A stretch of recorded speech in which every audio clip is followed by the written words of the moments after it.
Well, hello there. How is everyone? I hope you are all well. I weren't planning on doing this video. I said we'd have a half day. But like most bosses, they tell you that you're going to get something like a half day and then they pull it back. The rug out from under you. Anyway, if you missed video 1 earlier, we talked about the demolition of 1122 King Road. We're not going to be carrying it on talking about the Idaho 4 case today. We've done it. We've done it to death. We're going to be keeping an eye on it and coming out and talking about new documents as and when they come out and if anything noteworthy comes out. But for now, we've got other stuff to talk about. And by the way, before I forget, you're looking absolutely amazing. You will hear Harvey Two-Face Whippleman in the background, and at some point I'm sure he will kick off because he'll want to come on camera. But for now, he can carry on doing whatever he's doing in the background. But we're talking about Savanah and this horrible, horrible case, Savanah Soto, by the way, and her boyfriend. They have been found, and they were sadly deceased. We spoke about it yesterday, and yeah, it's been a horrendous case in the early stages. You know, there's been a lot of controversy already, as you can expect. If you haven't seen the press conference, I'm not going to go through it. I'm not going to show it. Jules over at Jules of All Trades, she goes through it. If you do want to see it, I'll put a link in the description so you can just pin on that. At the end, obviously, because at the moment I'm more important, but go and check it out. I'm going to be talking about some pieces of it, but let's crack on, Zoe, and let's get into it. And I'll show you what's going on as of now. So, mum says pregnant Texas teen found shot to death was with boyfriend. She was there at the wrong time. They're basically saying this was wrong time. As we go through this, I'll actually get on the right screen so we can move it. So it's saying the family of Savanah Nicole Soto, a pregnant 18-year-old who was missing for several days before she and her boyfriend were found dead in San Antonio, Texas, is speaking out about the teen's death. Soto was last seen at her apartment on Friday, December 22nd, just 1 day before she was scheduled to be induced to give birth. A week past her due date, she lived in the apartment with her boyfriend, Matthew Guerra, who was also reported missing. On Tuesday, the bodies of the woman and man believed to be the missing couple were found in a vehicle by a searcher who contacted Soto's family, who then called police. The woman was pregnant, police said, and the unborn child was also deceased. We did wonder what had happened, whether there was anything more beyond that, but it just seems that this is what it was. In a statement Wednesday, police said the victims, the 18-year-old woman, 22-year-old man, each had gunshot wounds. Now, the gunshot, we'll go back through this because it says very, very perplexing crime scene. And again, this is something that we questioned early on. And some of those questions will be answered in a moment. But I think it's basically about how it almost appears like the crime itself may not have happened in this vehicle. It may have happened in a different place, different vehicle, and they were moved. They were placed into this vehicle, and this vehicle was then transferred from wherever this happened to this place, and they were left there. I could be completely wrong, but that seems to be early on the law enforcement had perhaps contemplated this was some degree of murder-suicide bid, something like that. But they called it very, very perplexing. We believe it was a missing man and woman, but we can't confirm that. I believe as it stands at the moment, this has been confirmed. This is the newest news broadcast of it. But yeah, there seemed to be a delay with identifying Savanah, not Guerra, but Savanah. She was the one who it took a little bit longer to say it was her.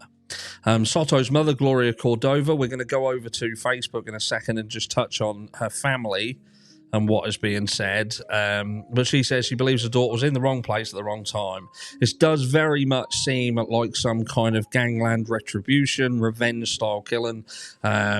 And again, there'll be elements that add to this in a second. I think it had something to do with him and the things that he was doing. Not my daughter, Cordova said, referring to Matthew Guerra. At this stand, you know, at the end of the day, both of these lost their lives, and that's very sad. I'm not at this stage going to go down hard on anybody at the moment because we just don't know. There's not enough information, and we all know that this is just part and parcel of what certain teenagers and young adults are like growing up and what they can get themselves hooked into. We see it in this country, London in particular, gangs and affiliations and all these sort of things. We know that people can get in over the head when it comes to owing people money, the wrong people money, and things can escalate. I've got my own personal story of something that happened recently that I will touch on at some point, but just not yet, because that is an ongoing case as well, which is around myself.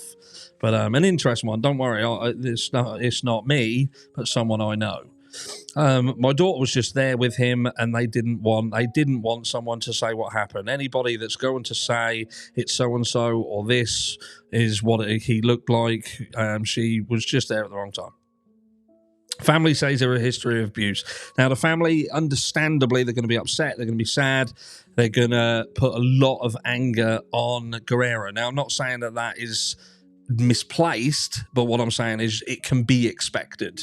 At the end of the day, they're going to believe that it was, especially when it seems that they just didn't agree with the relationship. It seems that there was a degree of abuse in the background. They would fight, but what young couples don't fight, that could be the other side of the argument. And again, I'm not standing up for anybody. I'm just saying it's very easy for a family to become very upset, very angry, and point that in a certain direction. It seems that Guerra's father has spoken out with CBS affiliate Ken's and acknowledged his son had a criminal history, including an assault charge involving Savanah last year.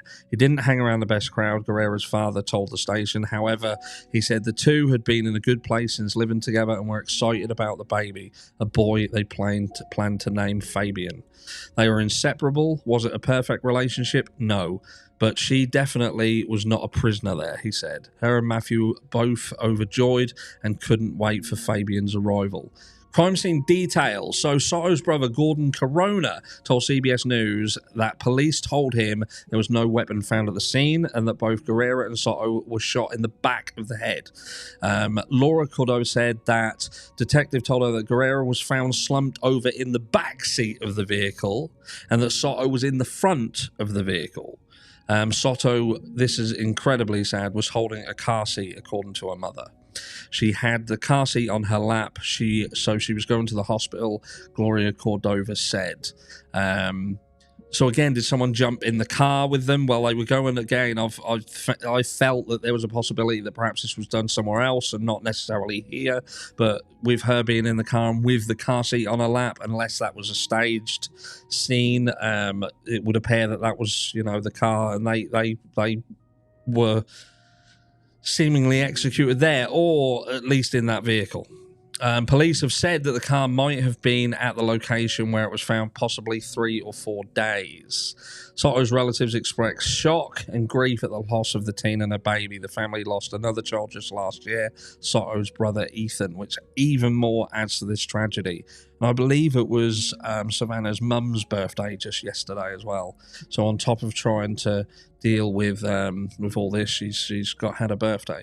Laura Cordova said she saw her niece just days before her disappearance and that Soto was counting the days, excited to be a mother. I wish she was there with her baby, Laura Cordova told CBS News through tears. Laura Cordova said her daughter was like a mini mum who was looking forward to motherhood. She was like my backbone. She's the one that kept me going, she said. I don't want to believe that she's gone. It hurts too much. She was my only daughter. She said Soto's brothers are shattered by the loss of their sister. It broke my heart when they told me she'd passed away, and even knowing how she passed away kills me so bad, Cordova said. But now I just have to think now she's with her brother in heaven. She's not feeling no pain no more.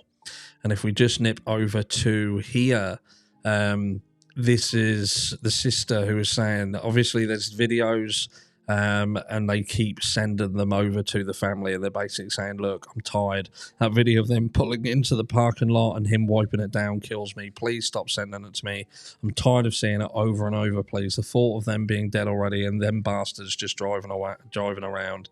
Stop sending it. I don't want to see it. But a tragic death with lots and lots of questions around it. We will keep an eye on things. We'll keep an eye on what is going on. And as new information comes out, I will share that information with you. Like I say, Jules has got the video that shows the press conference itself. But ultimately, these are a young couple who were found deceased in a car, and by looking at it, it seems like, and again, this is speculation on my part, but it looks like there was some kind of gang affiliation, gangs or something. Something went wrong, and this couple were executed. And think what you want. Let's hope that the information comes out and we learn a thing or two about what truly happened. But until then, stay amazing, and I'll catch you all in the next one.